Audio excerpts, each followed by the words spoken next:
Bona nit a tothom.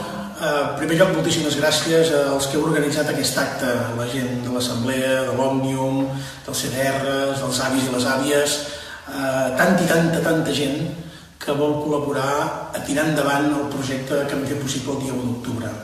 Cada espelma és un refugi d'esperança. Vosaltres avui il·lumineu un gran llaç d'esperança el color groc de la nostra llibertat, de la nostra democràcia, de la nostra manera de fer les coses, que és com les feu vosaltres, que és la que ens ha permès arribar fins aquí i és la que ens permetrà arribar fins al final, perquè no defallirem.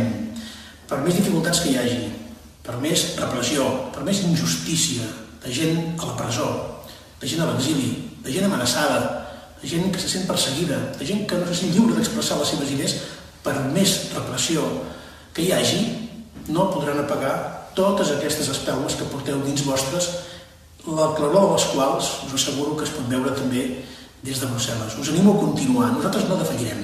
Jo no defalliré. Sé que hi ha dificultats, però en qualsevol cas ja n'hi ha hagut en el passat, les hem superat i ho hem superat junts, com ho feu vosaltres avui aquí, com ho heu vingut fent fins ara i com ho fareu segur en el moment que toqui.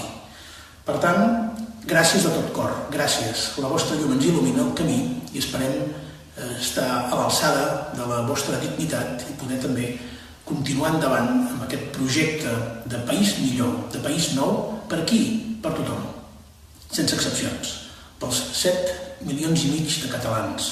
I de quina manera? Només amb una, amb la paraula, amb la pau, amb el diàleg, amb la convivència, amb escoltar la gent. Que sigui per molts anys de tenir-vos al vostre costat. Bona nit.